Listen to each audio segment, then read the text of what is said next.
Et nous sommes de retour au plateau pour la suite de cette émission. Nous abordons notre deuxième sujet, Afrique, stabilité. Le président Tinubu souligne l'urgence de la limitation des mandats et la lutte contre le terrorisme. Avant de l'évoquer, je signale que nous avons été rejoints à ce plateau par notre troisième invité, Robert Kosiga-Akwete, qui nous a rejoint. Bonsoir Robert et bienvenue. Bonsoir docteur, bonsoir au plateau, bonsoir à tous les téléspectateurs de Niveau TV de par le monde.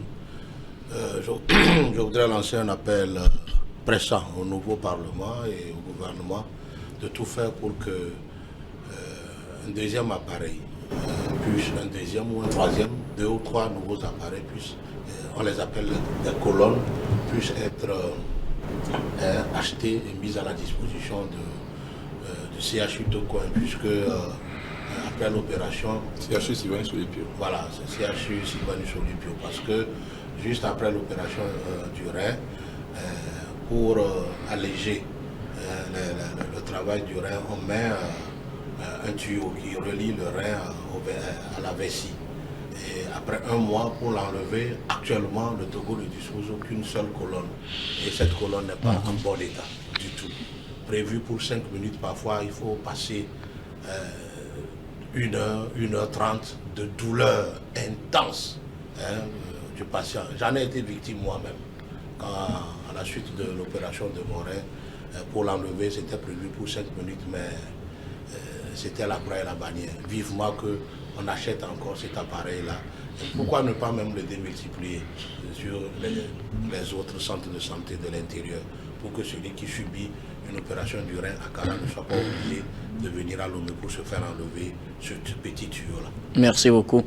À vous, ce qui signe votre entrée dans le débat. Nous abordons, comme je le disais, notre deuxième sujet. Nous parlons de l'Afrique et de la stabilité.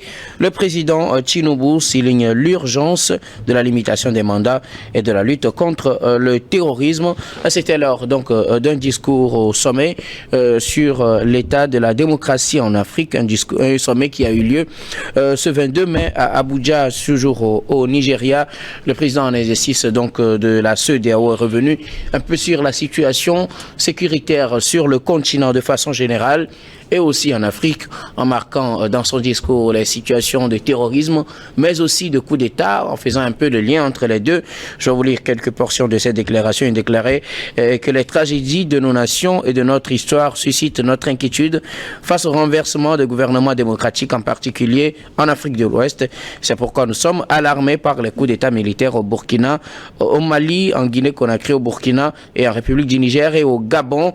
Il avance quelque part en disant donc qu'il faut former des forces, les forces militaires des différents pays pour contenir les aventuriers militaires et des vagues de déchaînés terroristes et d'extrémisme violent. Il est revenu sur le principe en mettant en avant la question de la limitation des mandats pour ne pas aussi servir de raison pour ceux qui prennent les armes pour s'accaparer du pouvoir. Nous en parlons avec nos invités. Il est le président en exercice de la CEDEAO, Bola Ahmed Tinubu, revient sur les coups d'État en Afrique de l'Ouest. Pour lui, la solution, c'est de d'abord respecter les délais constitutionnels et la limitation des mandats selon les constitutions, mais aussi faire tout pour éviter que des aventuriers ne prennent le pouvoir pour une raison ou une autre, et cela passe par la formation des services ou bien la formation des armées des différents pays et la mise en place, comme il le disait depuis, d'une force pour contrer des gens qui seraient tentés de devenir putschistes, c'est-à-dire prendre le pouvoir par les armes. Oui, moi je ne vais pas employer le mot aventurier pour les jeunes officiers qui prennent le pouvoir par coup d'État. Aventurier, non, parce que justement, il y a la jeunesse africaine qui, malheureusement, les applaudit. Malheureusement, parce que ce que la démocratie dit, pour accéder au pouvoir, ce n'est pas les urnes, ce n'est pas des élections, mais là aussi des élections vraies, des élections réelles, des élections crédibles, des élections transparentes, des élections aux résultats acceptables par tous. Et acceptés. Et acceptés par tous. Et donc, aujourd'hui, j'ai apprécié l'analyse de M. Tinubu quand il parle justement, pas seulement des coups d'État que nous dénonçons tous, parce que ce sont des mesures, des manières de venir au pouvoir qui ne répondent pas aux normes démocratiques, mais également des changements de constitution. Des coups d'État constitutionnels, clairs. Des changements de constitution à l'avantage de certains dirigeants. Là aussi, on peut parler de coup d'État. Coup d'État civil, coup d'État institutionnel, coup d'État constitutionnel. Et donc, ils s'insurgent contre les coups d'État sous toutes leurs formes. Ça, c'est une bonne analyse. Maintenant, quand ils parlent de la force, je me dis, est-ce qu'on n'est pas encore en train de rêver? Un pays dans lequel on veut changer de constitution, à moins que je ne comprenne pas cette phrase de René Descartes qui dit « Le bon sens est la chose la mieux partagée au monde ». Je ne vois pas comment est-ce qu'on va aller arrêter, effectivement, par une force en entente, un changement de constitution. Il appartient aux dirigeants africains d'être conscients et au peuple de se lever pour dire « Vous ne touchez pas à ma constitution comme ça ». Si vous voulez toucher à ma constitution, respectez les normes. Allons au référendum. Faisons un vrai dialogue. Faisons une conférence, un forum national et que le peuple se prononce sur le sujet. Et donc c'est important. Mais l'intervention d'une force en entente au niveau de la sous-région, peut-être pour les régimes de coup d'État, pour les putsch, mais là aussi, avec le cas du Niger, on a vu que d'abord, ce n'était pas possible. C'était juste un rêve, c'était juste des mots, c'était une façon de faire peur au régime des militaires. Mais la réalité sur le terrain, c'est qu'il y a des présidents qui appellent eux-mêmes à leur faire des coups d'État, par leurs actes. Disons la vérité. Les jeunes militaires qui ont pris le pouvoir de force dans les pays du pasteur Edo, pays de l'AES, entre guillemets. Je pense que quand ils veulent se justifier, la plupart vont te dire, mais écoutez, j'ai pris le pouvoir justement parce que j'ai vu que ceux qui étaient des civils qui sont au pouvoir, un, ils se foutent de la gueule du peuple, deux, ils veulent modifier la constitution, trois, ils veulent s'éterniser au pouvoir. Et donc, si on ne les arrête pas, ça va continuer. Mais nous sommes avancés normalement dans notre processus démocratique en Afrique, qu'on ne devait plus retourner dans les années de Thomas Sankara, la mort de Thomas Sankara, une mort sanglante, qu'on ne doit plus retourner en 1963, la mort sanglante de Sylvanus Kwame Epiphane Olympio, et on ne doit plus faire des coups d'État sanglants, mais pas des coups d'État modernes non plus, des coups d'État civilisés. On fait un coup à la douce, on ne sait pas si c'est un arrangement, le président se retrouve dans un fauteuil, il y en a qui crient « faites le bruit, faites le bruit, faites le bruit », et puis après eux-mêmes ils se taisent. Aujourd'hui, Tinubu dit « attention, il est en grève. Ne faisons pas des changements d'une façon intempestive de nos constitutions pour nous éterniser au pouvoir, parce que cela peut donner raison aux jeunes officiers qui prennent les armes. » En même temps aussi, vous, officiers, vous, militaires, qui pensez que parce que vous avez la force de l'État, la force des armes, vous pouvez vous imposer au peuple, nous sommes capables au niveau de la sous-région au moins de nous organiser en force et s'il le faut, on va intervenir. Ce ne serait plus des mauvais comme c'était le cas du Niger, mais le cas du Niger justement a donné une expérience et a mis fin aussi à certains rêves, mais du concret. La question aussi, qui va financer cette force en attente, d'autant plus qu'il y a des pays qui n'arrivent pas à bien cotiser pour la CEDEAO à temps. Et donc, est-ce que c'est la priorité? Et quand il ajoute, je vais finir par là, quand il ajoute la lutte contre le terrorisme, ouais. Là, c'est une solution parce que ces poutistes nous disent, nous voulons lutter efficacement contre le terrorisme, contre les sévices violents, contre les attaques des djihadistes, tout comme si, avant de lutter, quand on était, avant de lutter pour la défense du territoire, comme c'est inscrit dans plusieurs constitutions de nos pays, il fallait être au pouvoir. On peut être juste dans les casernes, et on peut être juste militaire, ne pas être nécessairement président de la transition et lutter efficacement contre le terrorisme. Si vous avez des propositions, vous faites des propositions concrètes en tant qu'armée et vous adressez cette proposition-là aux dirigeants qui sont en place pour qu'on puisse changer de méthode et aller au bout du terrorisme. Donc c'est un bon discours, c'est une analyse qu'on peut accepter, mais il y a effectivement de ces failles-là, notamment le financement de la force en attente et surtout aussi comment arrêter un président qui veut changer de constitution dans son pays de gré ou de force, que le peuple accepte ou non. Comment est-ce que la CEDEAO peut arrêter cela? Ça, c'est la grande question. Alors, pasteur, je viens à vous. Dans son discours à cette rencontre, le président du Nigeria, qui est également président en exercice de la CEDEAO, a planté le décor des coups d'État sur le continent, parce qu'il a évoqué les cas du Mali, de la Guinée, du Burkina, du Niger, mais aussi du Gabon. Il a proposé pour les coups d'État que les pays respectent les constitutions pour ne pas susciter ou pour ne pas donner des raisons à ceux qui font les coups d'État. Autre question évoquée, c'est la lutte contre le terrorisme pour ne pas permettre à des aventuriers de prendre d'assaut nos pays. Il a proposé qu'on forme les militaires et qu'on les équipe, qu'on les traite bien afin qu'ils puissent valablement jouer leur rôle contre le terrorisme. Il pense aussi également à ce qu'on évoquait, les forces en attente pour contrer l'un ou l'autre des cas. Oui, tout ça c'est beau. Tout ça c'est beau. Ce que le président Tinubu dit, c'est tout est beau, tout est applaudi. Mais on a l'impression qu'il est venu dans un monde qui est déjà vieux. Qui est déjà vieux, pourquoi? C'est vrai, ça il faut le lui accorder aussi parce qu'il venait d'être élu. Il venait d'être élu, il vient d'arriver au pouvoir, naturellement. Mais il y a des gens avant lui, ses prédécesseurs ont tenté cela. Ont tenté la limitation des mandats par le protocole additionnel de la bonne gouvernance de l'État dans l'espace pour limiter les mandats à 2. Mais il n'y avait pas eu l'unanimité.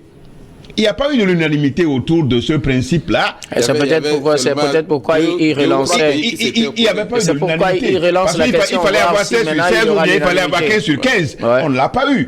Donc on a eu 12 sur 13 ou bien 13 sur 15. Et tout ça là, ça ne pouvait pas marcher. Et donc, du coup, ce qui fait que sinon ce principe devait être inséré depuis dans la gouvernance, dans l'espace de la CEDEAO, et personne ne serait là en train de traficoter la Constitution, de faire de saute-mouton. On saute sur ici, on va là-bas, et les gens sont à 3e, 4e mandat, un peu partout dans l'espace. Et donc, du coup, il est en train de réchauffer un vieux plat. Mais est-ce que les mêmes personnes qui ne l'avaient pas accepté sont encore là? Donc, est-ce qu'ils vont entendre raison? Ils vont entendre raison. Personne ne saurait le dire. Dans mon pays où la Constitution est en train de subir une autre forme, un changement catégoriquement. Donc, je crois qu'il y a tout cet aspect de la chose. Donc, aujourd'hui, dire ça, est-ce que ça va rentrer dans les bonnes oreilles, comme on le dit souvent? Personne ne saurait le dire puisque ce n'est pas de nouveau. Maintenant, il a fait un rapprochement avec les coups d'État que nous avons connus, la limitation de mandat. Je pense que on se rappelle très bien qu'il y a certains pays de l'AOS bien sûr où les militaires étaient obligés de quémander, de mendier les armes. Je ne sais pas si c'est le terme d'aller mendier, d'aller prendre des armes, c'est-à-dire ils prêtaient les armes pour pouvoir lutter contre les terroristes. Donc on vous donne les armes, vous utilisez après, vous essuyez, vous lavez et puis vous remettez au propriétaire. Donc quand Tommy dit que les militaires pensent qu'ils doivent être au pouvoir avant de pouvoir lutter contre, c'est parce que il n'y avait pas de moyens.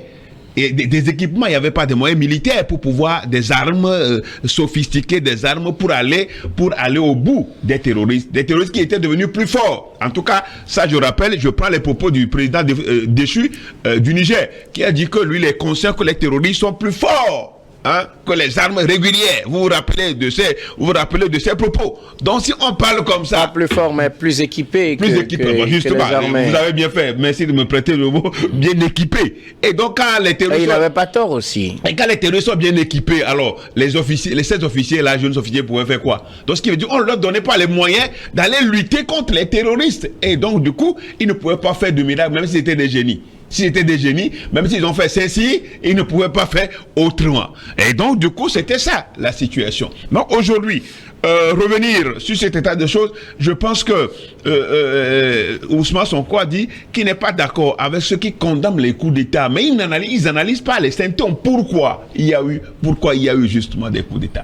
Et donc, aujourd'hui, la situation dans l'espace communautaire, cet espace-là même qui est déjà, qui se vide de son essence parce que d'autres pays vont certainement bientôt adhérer à l'AES et puis CEDEAO va rester une coquille. Ça, c'est selon les prédictions du pasteur Edo. La prophétie du pasteur Edo, chapitre 1.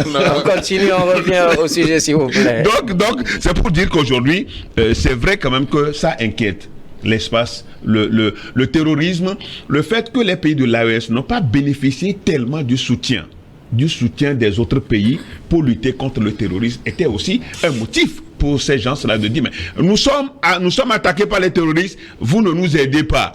Alors nous avons voulu au moins nous concerter pour éradiquer le terrorisme, vous êtes contre, vous nous sanctionnez, et ainsi de suite. Donc c'est pour dire que l'analyse du président Tinubu est pertinente, comme on l'a dit, mais je pense aujourd'hui quand même qu'il faut aller au-delà.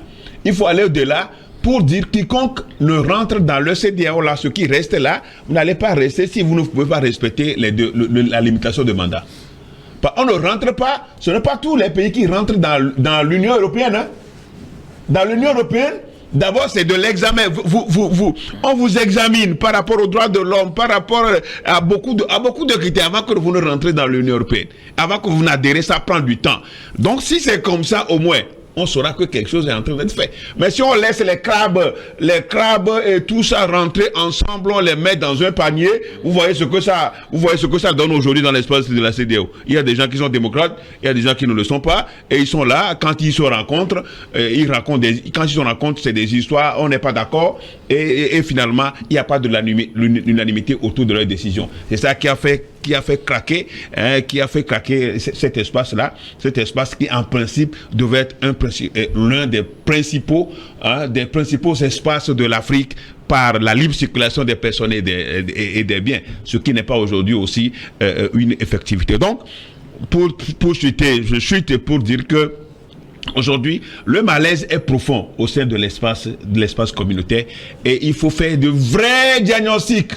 Si on veut que la CEDEAO reste ce qu'elle devait être, il faut faire de vrais diagnostics et poser les solutions et permettre au pays surtout la limitation de mandat. Ça ne veut pas dire que nos forces armées ne sont pas efficaces. C'est des forces armées c'est des gens qui sont bien formés, déjà bien formés.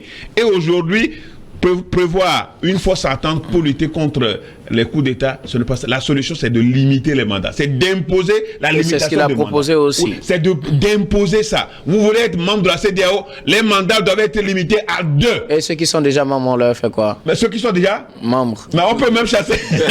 Ceux qui sont déjà membres, ils ne respectent pas ce principe. Donc on les met de côté. Ils vont se débrouiller.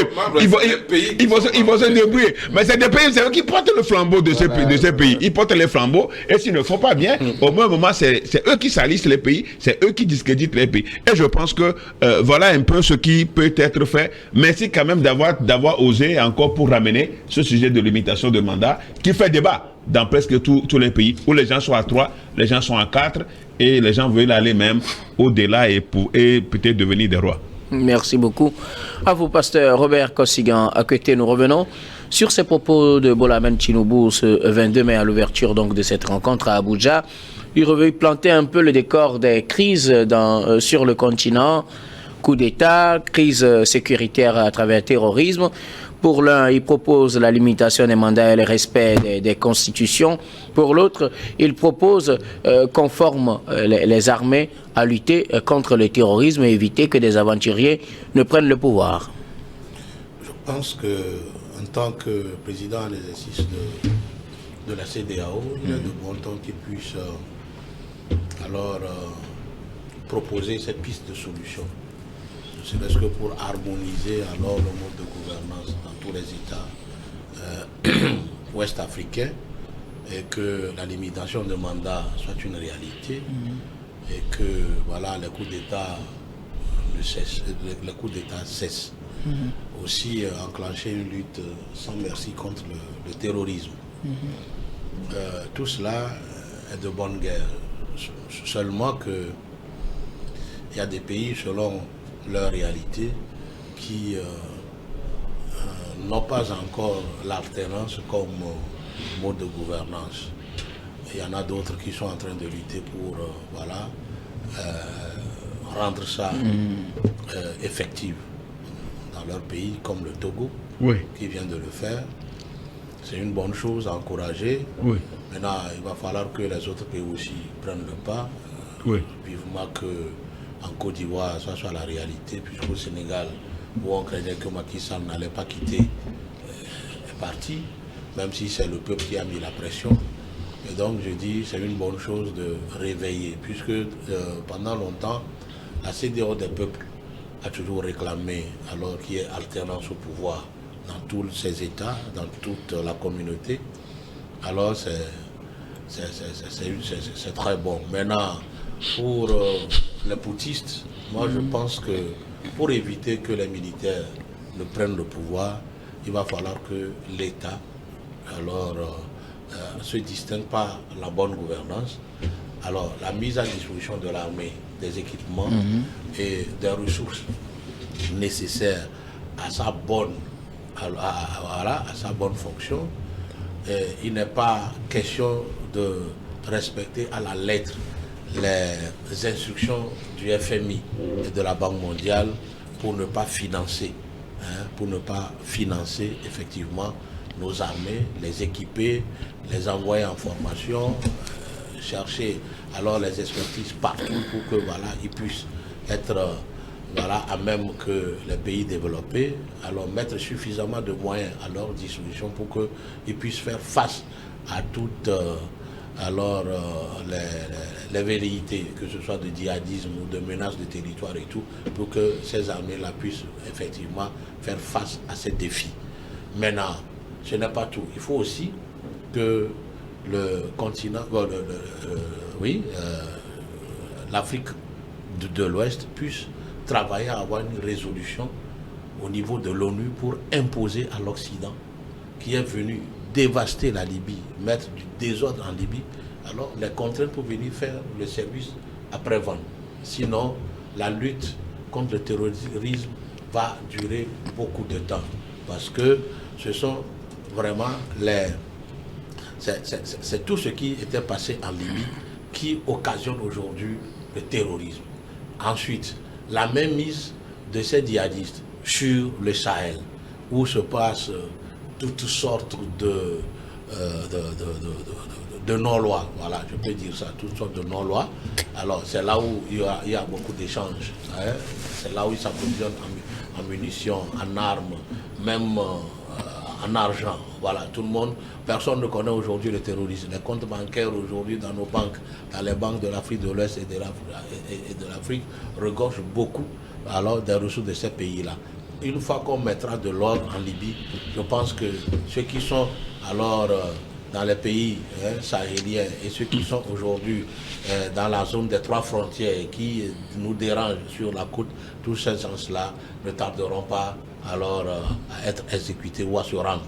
Il faut aussi que les pays de l'Afrique de l'Est puissent travailler, mettre en place une force alors qu'ils puissent partager les renseignements et que la traversée des frontières ne pose pas problème, surtout quand il s'agit de la poursuite des terroristes. C'est-à-dire que si les terroristes font incursion au Togo et que c'est du Burkina Faso qu'ils sont venus, il va falloir que l'armée togolaise puisse avoir un quitus pour pouvoir les poursuivre jusque sur le territoire burkinabé et au même moment que les forces burkinabé puissent alors venir aider les forces togolaises à les prendre en étau. Cela aussi va beaucoup aider nos pays. Alors moi je pense que Tinubu a raison, il a déjà posé le problème qui à tous les dirigeants alors de prendre alors ces inquiétudes-là ou ces problèmes posés, ces idées posées-là comme idées principales sur lesquelles ils vont travailler pour que il y ait une harmonie de gouvernance, que l'alternance soit une réalité, qu'il y ait la bonne gouvernance, que nos armées soient bien équipées et qu'il y ait un plan commun pour la lutte contre le terrorisme. Mais moi je dis, pour une force qui doit être là pour combattre, alors ceux qui seront tentés de prendre le pouvoir, ce n'est pas la peine, d'autant que s'il y a une bonne gouvernance, s'il y a l'alternance, si l'armée a ses moyens, l'armée n'aura que de choix que d'être républicaine, selon moi. Oui, Vivien? oui, juste pour dire que il y a ce qu'on appelle l'initiative d'Accra Oui. sur la lutte contre le terrorisme. L'initiative d'Accra est fondée sur 3 axes. Le partage d'informations et de renseignements, la formation des armées et aussi des opérations conjointes. Et donc, en principe, si ce qui a été décidé à Accra fonctionnait normalement, on devrait pouvoir lutter ensemble contre le terrorisme un peu partout. C'est l'ancien président Idriss Déby qui disait contre les forces du mal, il n'y a pas de frontières. Puisque les mêmes qui frappent au Cameroun peuvent frapper au Tchad et on peut les retrouver également dans d'autres pays. Aujourd'hui, la proposition de Tinubu est une vision à mettre en pratique. Ça va corriger effectivement beaucoup de tard. Et bon, est-ce que les pays de l'Afrique de l'Ouest veulent l'alternance, le changement démocratique? Oui, tous les peuples veulent le changement. Je ne suis pas sûr qu'il y ait un peuple qui n'aspire pas à un changement démocratique. Le changement démocratique ou l'alternance démocratique est une façon même de se développer, d'avancer, de connaître l'essor. Et donc c'est important. Le problème au niveau de la CEDEAO, c'est qu'il y a de ces bonnes paroles-là, de ces bonnes visions, de ces bonnes propositions, mais effectivement, il y a ceux qui n'ont pas intérêt à ce que cela rentre en vigueur, puisque ça ne les arrange pas. Ça dérange. Est-ce que c'est tous les dirigeants qui veulent faire 2 mandats pour pouvoir quitter? Non, il y a beaucoup de dirigeants en Afrique qui veulent devenir comme le roi du Maroc ou le roi de Swaziland. De quel pays là, je ne sais plus. Et donc, aujourd'hui, M. Tinubu va prêcher un peu dans le désert et peut-être s'il trouvait des alliés comme le président du Ghana, il a félicité justement certains pays, le Ghana, il a félicité également le Kenya, il a félicité un autre pays aussi, qui ont su faire quand même un peu de différence au niveau de la gestion de l'alternance à la tête du pays. Aujourd'hui, il faut reconnaître que nous ne sommes plus en 1980 où on a un président qui en même temps guide, qui c'est lui seul qui montre la voie. Nous sommes à un moment où on veut justement qu'il y ait un changement. Tu restes un peu sur le plateau, tu dégages et puis d'autres aussi viennent prendre ta place. Et ce que tu n'as pas pu faire, l'autre peut peut-être proposer cela. Voilà la preuve. La preuve, c'est qu'il y a eu plusieurs présidents du Nigeria qui étaient très puissants. Vous savez que le Nigeria a une force en Afrique, en général. Mais les propositions de Tinubu, justement, sont de nouvelles propositions. C'est les propositions d'un nouveau président. Ça veut dire que l'alternance a effectivement son impact. Merci beaucoup. À vous. Nous allons marquer la pause pour le journal, puis on revient juste après pour la suite de cette émission.